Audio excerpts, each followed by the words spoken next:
Let's talk about talk. Let's go deep. We all have something to share. No share with Dr. Dave. Well, hello and welcome to the Now Share with Dr. Dave podcast. I am Dr. Dave Cornelius, your host. For those of you who have been listening and receiving value from the podcast, thank you for your support.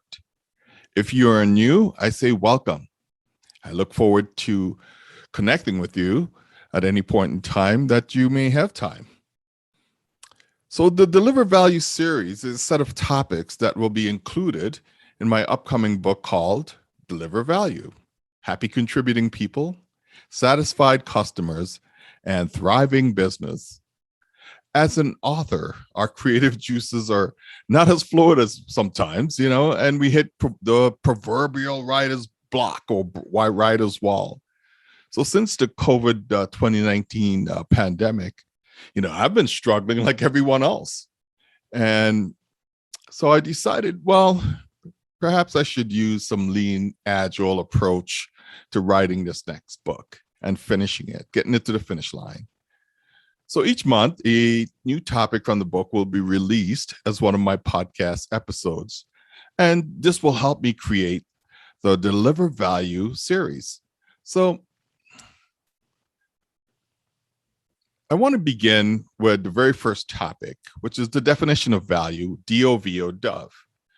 And I could tell you, if you ask several people, what is the definition of value? You would likely receive varying responses from different individuals. So let's begin with the dictionary and see what is written about the definition of value in Merriam-Webster's dictionary. This dictionary has been around since 1828, so perhaps we could think that it's reliable. So value is identified as a noun, verb, and adjective. And so I've selected three different definitions as a noun. And the first is, it's about the monetary worth of something, like market price, or a fair return or equivalent in goods, services, or money for something exchanged. Or the third thing is relative worth, utility, or importance. So I set out and I said, I'm going to have a conversation with four different people who are influential in the business and agile community. So first it began with Marty Nelson, and he's the Alchemy Code Lab founder, and he gave his perspective. So we will just let him speak in his own words as to what he thinks value was. When you think about value, right? How do you define that? What comes to mind when you think about value from, because you have your family, you have this business, you have the students, you have a community. So there's four different groups and people that you have to care about. What do you think about value? What do you define that as? Yeah, I think that value, there typically is a positive emotional impact. Okay. So even if I'm purchasing a product, it's valuable, it gave me a boost somehow. Mm-hmm. Now that can be like an endorphin rush, or it can be really genuine. Yeah.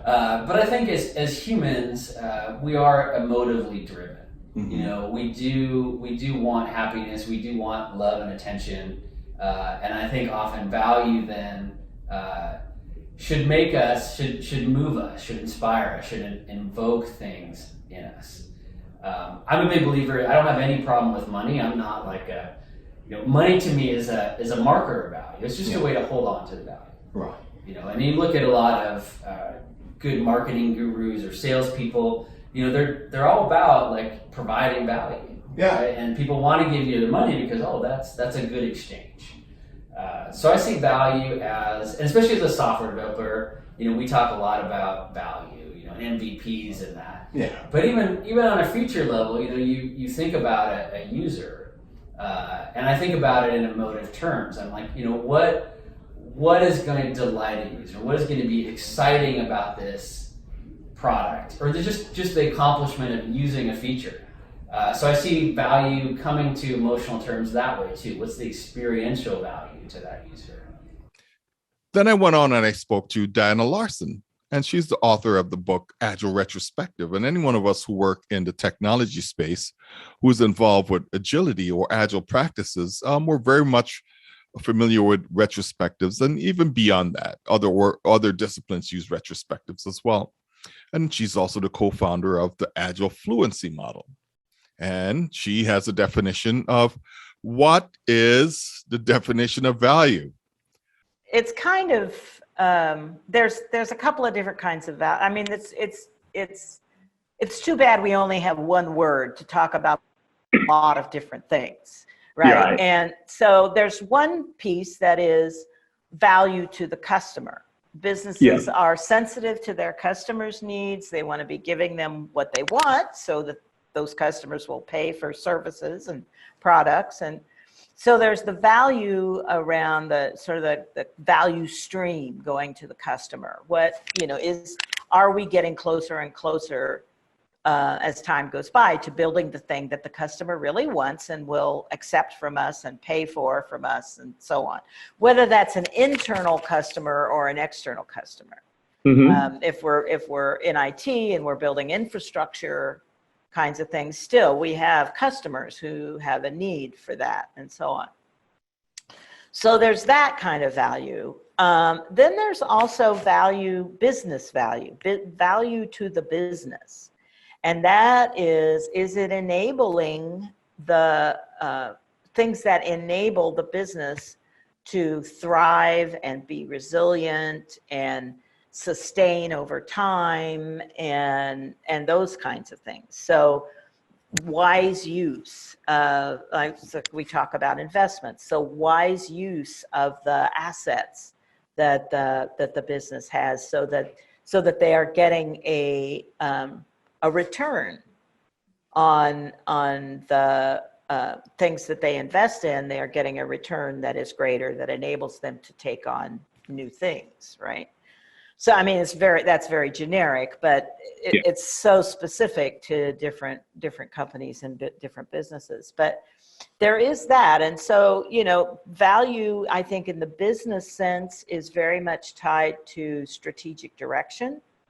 Is this thing providing us value because it's moving us more toward our strategic direction, our targets in the improvement kata kind of sense? Are we, is this moving us in the direction that we want to go?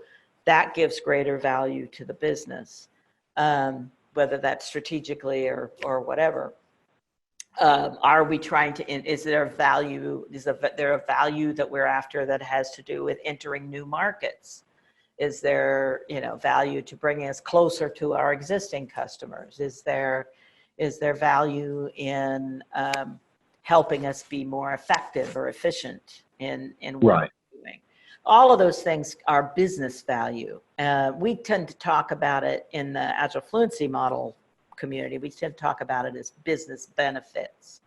The value is the benefits that the business wants to gain from supporting their teams and investing in their teams and so on. So those are really two different kinds. And then, then there's the value, the product management value that is around which things do we prioritize over other things, which has some sense of this is more valuable than that, at least at this moment in time. I mean, you start adding in things like cost of delay and so on, and it begins to get you closer to that. What I'm surprised about is how often I go into organizations and they don't have an idea of what is valuable to their business or what is valuable, or they may have a more or less good idea of what's valuable to their customers. And so they may just focus on that, or value to their, there's been the old saw that's now kind of considered out of date is, are we building shareholder value, right? In other words, are we eating ourselves alive to pay quarterly dividends, which now is it's pretty universally accepted as not a good idea. But those kinds of things. What are we doing to take our current assets I hate to think of it that way, but the current things that are helping us do well, how are we investing in those things so that we can do even better is another way of thinking about value. Yeah. So there's a number of ways to kind of come at that question. And I find that in many companies, they're not doing any of that. Right. They're not coming at it from any of those directions. And it's just like, I just want to say, pick one, anyone. Yeah. That will be closer than where you are now, right? Yeah. Now, I didn't get a chance to talk to Dave West, who is the CEO for Scrum.org. So he sent me a definition in writing. So let me just read that to you. And he said, value is a subjective measure. Therefore, it is not how I define it in what matters, but ultimately the person or organization that I wish to bring value to that are relevant. For example, it would be easy to describe the outcome of a sale, happy customer, rich seller, etc. But ultimately, you must ask, why is the person buying that thing? What is the value they want to receive? Also, what value does the seller achieve? Why are they selling this thing rather than doing something else? Trade-off. It is a complex question. So ultimately, I say the value is something defined by the individual that describes the outcome of the event. And so that's Dave West's perspective and definition of value. So I went on and I said, okay, well, let me have a chat with Howard Sublett, who is the CEO of Scrum Alliance, and I'll just let him describe that in his own words based on an interview that I had with him, and we'll see what he has to say. Okay, so value and business value is that hotly debated term around the industry and how you measure it and how you calculate it. And I've never claimed to be a professional in this space and know all the answers for sure, but the way I kind of look at value is it's what monetary or other qualities that a consumer puts on something based on either the price that they pay or the effort that they put out to receive those things, right? And something of great value is something that when the value is more than what that they put into it, right? So let's begin with the definition of value. And this is my perspective on what value is. And I said, value is the experience of receiving something useful that is beneficial to us. Value is also giving something of merit to others that is good or helpful. We can say that the recipients of value are customers, people at work, in our community and family. We want to receive value when we engage in a transaction with a company or interact with people. Value has a different meaning to each person or group or company. This is because we have different experiences and expectation based on the background and culture. We all desire to receive value. So I like to simplify it and think that value is outcomes that are measurable, realizable, and shareable. And so when we think of value as an outcome that is measurable, we're looking at simple things that outcomes are the payoff or benefits received from a specific interaction or transaction. The measurable outcomes can be quantifiable or even qualifiable, demonstrating that benefits are validated learning and not a hypothesis. So sometimes we could use tools like objectives and key results, which we call OKR, and this is just one way we could measure outcomes. So we think of all of the different organizations who may have used this tool. Google comes to mind, Bono and Rockstar. The Gates Foundation also used this method, and they wanted to identify what was the most important for the next 3, 6, or 12 months. So the OKR structure is broken into 2 parts that include an objective. Why is this important?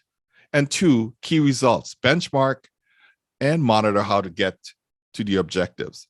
So we could have an example, like an objective of COVID-19. The COVID-19 infection reaches herd immunity level globally, but we could look at the key results, one that says 85% of the world's population vaccinated by Q1 of 2022. We could have another key results for the objective that misinformation reduced to affect only 1% of people on Facebook by Q1 2022.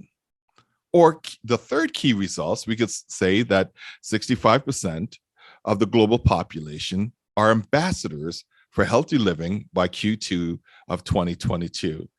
So that is a simple example where we have outcomes which are valuable, but they're measurable. So we could also look at outcome values as realizable. And this second attribute really represent the actualization of a desired or even an unknown outcome. So when we think of Abraham Maslow in 1943, he created the paper, The Theory of Human Motivation, and he was talking about 5 levels of human needs. And if we think of the 5 steps in a staircase, the first step is physiological. So we need food, water, warmth, and rest. The second is safety. We're talking about security. The third step is belongingness and love, intimate relationship, and friends. The fourth step is esteem, prestige, and feelings of accomplishment. The fifth step is self-actualization, achieving your full potential, including creativity. And so this is what we're talking about when we talk about outcome values are realizable. The realization of the measurable outcome is the fifth step in the staircase of actualization, not driven only by one's capability, but fueled by collaboration with other people. So we look at outcome values that are shareable. And we know that people are seeking to obtain value in many areas of their lives today. It is the reason that we spend a tremendous amount of our time on social media sharing lived experiences or desires. Sometimes we're often on a quest to find value through our experiences. The concept of value as an experience or outcome to be shared provides a way for others to validate the perception of value. See, for me as a professional coach, I am an aspiring creator of value, and my mantra is helping people achieve awesomeness. I know this is a tall order to achieve, but a worthy journey in all aspects of life. Helping people to achieve their level of awesomeness is a partnership that I engage in with people that I coach. However, the ultimate ownership resides with the individuals working toward a meaning of awesomeness. When we say someone is awesome, we're describing a meaning of value at the highest level. We know the words that comes to mind are awe-inspiring, magnificent, amazing, impressive, and wonderful. Those words are synonyms for the word awesome. But also be aware that awesomeness is not a real word in the dictionary. So The Pursuit of Happiness was written in 1776 in the United States Declaration of Independence. The pursuit of happiness is an American dream, but not exclusively. I want to assert that happiness is a state of satisfaction. When people achieve their level of awesomeness, it is one state of satisfaction. As we deliver value, a state of satisfaction is being given and received. So I want to talk about business value, which is one of the lenses that we could look at value.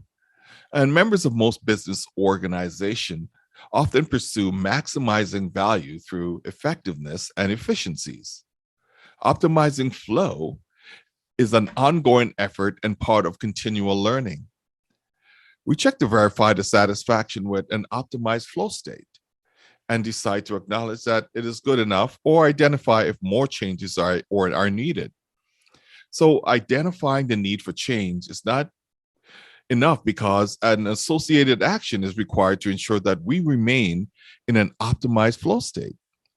So Deming in 1950 started this continuous improvement model where he said plan, do, check, act. 1 is plan, 2 is do, 3 is check, and 4 is act. We call that a PDCA, and this helps us to optimize flow. So think of the check state in the PDCA model relied on measuring the results and sharing that information with appropriate stakeholders. And you think the stakeholders are all the people that have an interest in a specific result. The yak aspect of this, which is the last part, number 4, in the PDCA, is based on the decision to improve the current state or situation. To act or not to act depends on the results from this check metric. So we should not make changes unless that data informs us of the action to take. Otherwise, we're reacting to gut feelings. Now, the world of agility adopted the PDCA model and described the behaviors as plan, do, inspect, adapt, or PDIA. The core of lean thinking is optimizing flow to minimize waste to achieve the greatest value. I want to focus on flow to continually move value from one person or organization to another with limited friction. Some would think that the interaction can be frictionless, but that is an ideal state of being.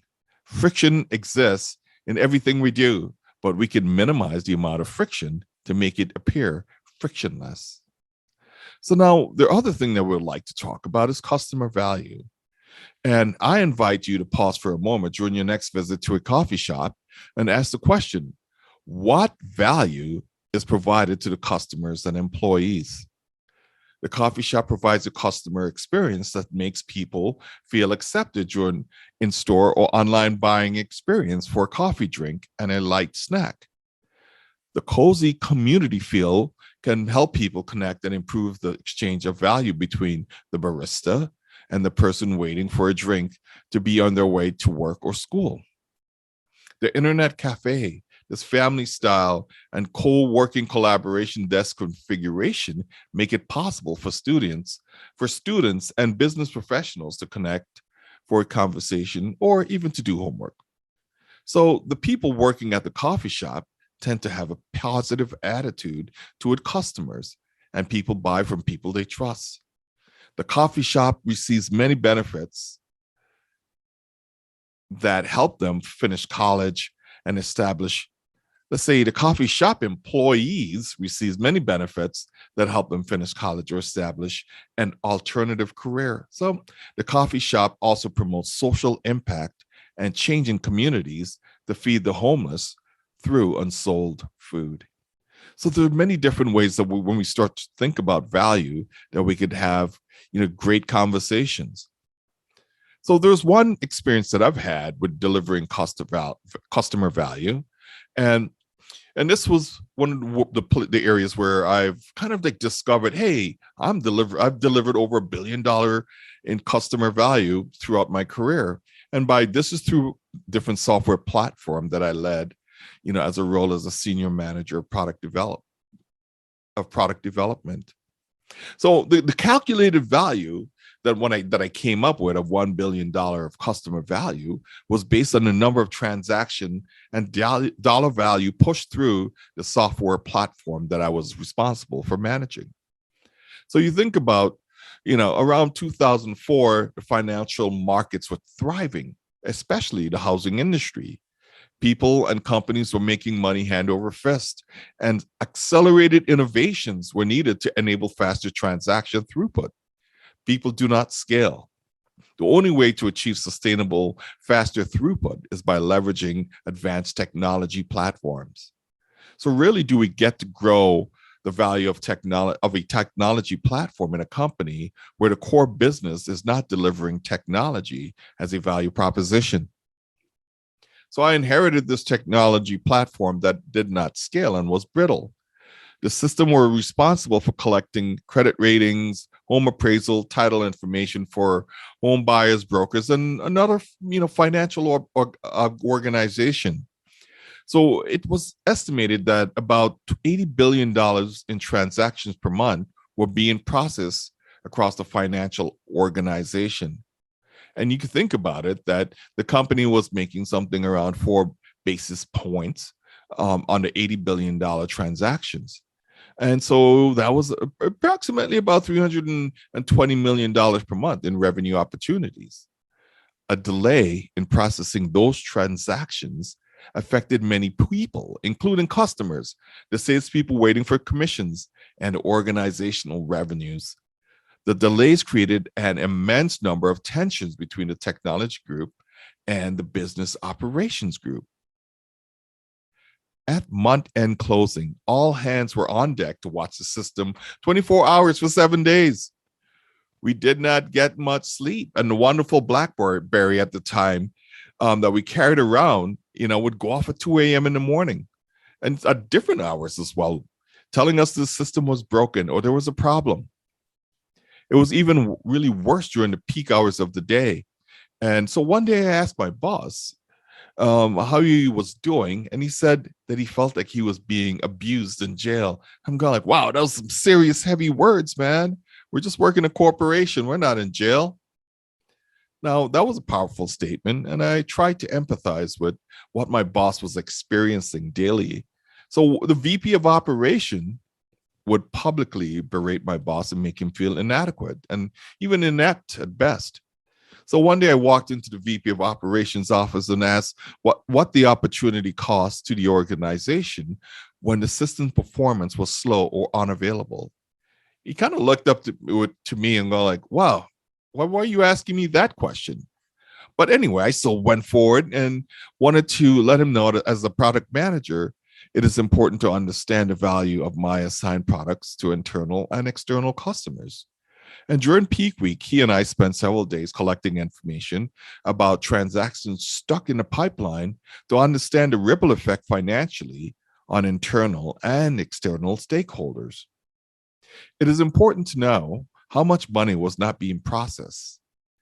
And the finance department frequently used or leveraged the money that we collected, or what we would call the float, to make money for the companies. So if you could think of a company could process about 100 million and collect a day's worth of interest, that could be a significant annual revenue opportunity. This was a worthy story, and stakeholders would appreciate the value IT enabled through this solution platform. So the knowledge and understanding of the impact of poor performing technology platforms also resonated with the software development teams and the leadership. And they began to look for solutions that could help stabilize the brittle systems.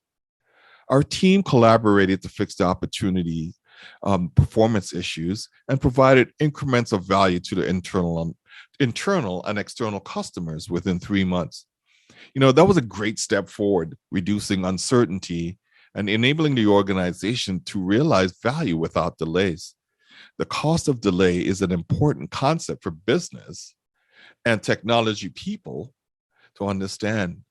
Having the ability to realize the value and use it immediately was key. My boss and the VP of operations began to work better because of the improved system stability. Value was realized in respect and collaboration between the two leaders. My boss did not have to be on the defense, and the VP of operation reduced his antagonistic behaviors about the system performance. So this is a great story of things that has happened and was really beneficial to the organization. So when we think about the definition of value may be different to many different people. However, we're always looking to get something back, for what we invested into a system, whether it's in dollars or in time. So I would like to say thank you for listening to the Knowledge Show with Dr. Dave podcast. And I look forward to hearing from you. Reach out to me. You can reach out to @Dr. Cornelius Info on Twitter. So until next time, be well and stay connected with us. Let's talk about talk. Let's go deep. We all have something to share. No share with Dr. Dave.